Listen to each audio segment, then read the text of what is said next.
দেখুন এই বাইকটি এই মুহূর্তে কি অবস্থায় আছে।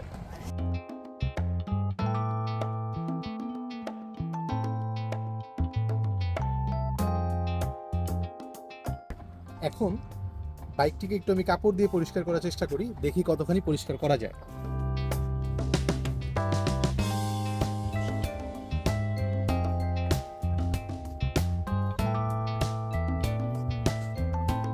কিছুটা হয়তো পরিষ্কার হয়েছে, কিন্তু আগের মতো কিন্তু ওই শাইনটা কিন্তু আমরা পাচ্ছি না। তো আমি বেশ কিছুদিন ধরেই খুঁজতেছিলাম যে আসলে কিভাবে হচ্ছে আমি আমার বাইকের প্লাস্টিকগুলোর শাইনটা আগের মতো আনতে পারি। তো অনেক ঘাটাঘাটি করার পর আমি হচ্ছে এই প্রোডাক্টটা খুঁজে পেয়েছি, প্লাস্টিক পার্টের জন্য ক্রিস্টাল কোটিং। এখন এই জিনিসটা একটু আমি আনবক্স করে দেখাই এবং তারপর এটা ইউজ করে আমি দেখাবো।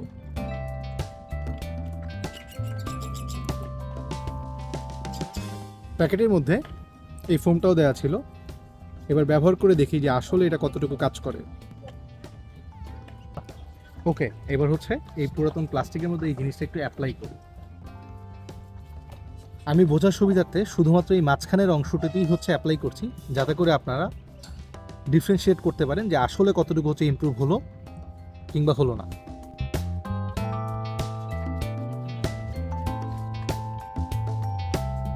অ্যাপ্লাই করে ফেললাম। আচ্ছা, এই পাশের ইন্ডিকেটরটাতেও একটু অ্যাপ্লাই করি, যাতে করে ডিফারেন্সিয়েশনটা বোঝা যায়। হ্যাঁ, অ্যাপ্লাই করা শেষ। এবার হচ্ছে এটা শুকাতে আমরা কিছুটা সময় দিই।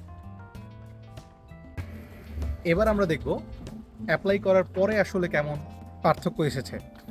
দেখুন, চারপাশে যে অংশগুলো আছে এগুলোতেও কিন্তু আমরা অ্যাপ্লাই করিনি, শুধুমাত্র এই মাঝখানের সারফেসটা আমরা অ্যাপ্লাই করেছি। কতটা স্মুথ এবং কতটা শাইনি লাগছে আশেপাশে জায়গাগুলো থেকে। এবং মজার বিষয় হচ্ছে এই যে ক্রিস্টাল কোটিংটি আছে সেটি কিন্তু ওয়াটারপ্রুফও। আমি এখন এটার মধ্যে একটু পানি ফেলি, দেখুন পানিটি কিন্তু হচ্ছে ধরে রাখতে পারছে না, অটোমেটিক্যালি গড়িয়ে পড়ে যাচ্ছে। যদি এই সার্ভিসটাতে আমরা দেখি, দেখুন এখানে কিন্তু পানিটা ধরে রাখছে।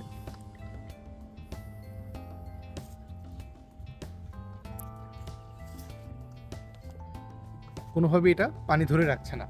আচ্ছা, আপনাদের মনে হতে পারে যে আমরা পাশের যে জায়গাগুলো আছে সেইগুলোতে হয়তো খুব ভালোভাবে ওয়াইপ করিনি বলে এই জায়গাগুলো হচ্ছে এত বেশি নোংরা লাগছে। আমরা এবার একটু হচ্ছে ভালোভাবে আসলে ওয়াইপ করি। দেখুন আমি কিন্তু বেশ শক্তি দিয়ে হচ্ছে এটাকে ওয়াইপ করছি। এটা নড়তেছে, সো আপনি বুঝতেই পারছেন আসলেই আমি কতখানি শক্তি দিয়ে হচ্ছে এখানে অ্যাপ্লাই করছি। তারপরেও দেখুন এইটার কিন্তু 10%ও শাইন এটা দিতে পারছে না। জিক্সারের উপরের হচ্ছে যে ট্যাঙ্কটা আছে সেটার কাভারটাও কিন্তু প্লাস্টিকের।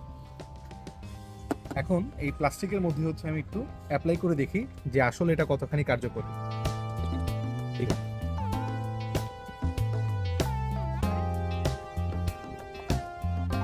এই পাশটাতে আমরা কোটিংটা অ্যাপ্লাই করিনি, আর এই পাশটাতে আমরা কোটিংটা অ্যাপ্লাই করেছি। পার্থক্যটা এবার আপনারা নিজেরাই হচ্ছে দেখতে পাবেন। বাইকটার যে সাইড মিরর আছে সেটা আমরা এই বর্তমান অবস্থাটা দেখতে পাচ্ছি। শাইন এবং অন্যান্য জিনিসগুলো হচ্ছে একদমই খুবই পুরনো মনে হচ্ছে। এখন হচ্ছে আমরা এই প্লাস্টিক পার্ট ক্রিস্টাল কোটিংটা ব্যবহার করব এবং দেখব যে আসলে কতটুকু এটা কাজ করে। আপনাদের বোঝার সুবিধার্থে আমি শুধুমাত্র উপরের অংশটাতে হচ্ছে এটা অ্যাপ্লাই করছি, যাতে করে ডিফারেন্সটা খুব সুন্দরভাবে বোঝা যায়। এটা যে শুধুমাত্র বাইকেই ব্যবহার করা যাবে ব্যাপারটা এমন নয়।